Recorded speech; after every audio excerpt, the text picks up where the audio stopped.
Unionised secondary school teachers are out in force today, striking over failed pay negotiations. Thousands of Post-Primary Teachers Association members will picket outside dozens of schools and MP offices after rejecting a 3% pay increase over 3 years. Government ministers suggest the deal was reasonable in the current economic climate. PPTA President Chris Abercrombie says the offer was the lowest in a generation and did not meet teachers' expectations. A case for expanding ACC's approach to mental injuries to combat a build-up of post-traumatic stress in emergency responders. Police, ambulance officers and firefighters are repeatedly exposed to traumatic events, making them more vulnerable to PTSD. Many first responders turn to support through ACC, but often face difficulties with claims. ACC Service Operations Head Phil Riley says claims are accepted for a work-related mental injury if it's caused by a single sudden work event. Workers are not covered for injuries developed over time or if they're not exposed to the trauma directly. Rural ratepayers are on the warpath against Auckland Council after being blindsided by steep rate rises. Council officers are scrambling to contain the anger with an online session plan with rural sections of the Super City tomorrow. One councillor is calling for a cap on rate hikes.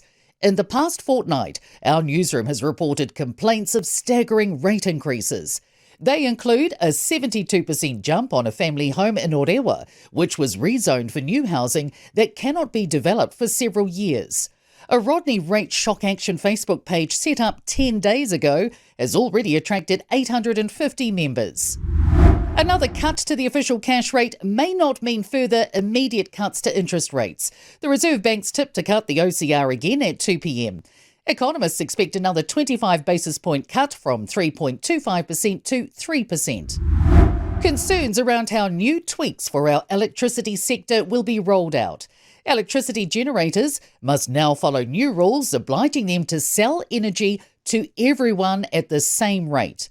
Octopus Energy Chief Operating Officer Margaret Cooney told Ryan Bridge the idea at the moment is to put the changes in as principles. We need more than just principles. We need some robust rules to ensure that discrimination doesn't keep happening, because ultimately that really damages competition. Donald Trump's ruled out US boots on the ground in Ukraine and has given no specifics about the security guarantees he promised under any peace deal. The US president met with Ukraine's President Volodymyr Zelensky and several European leaders yesterday. The White House now says Putin's promised to hold a meeting with Zelensky and plans are well underway. Trump says he hopes Putin will move forward on ending the war in Ukraine, but admits the Kremlin leader may not want to make a deal at all.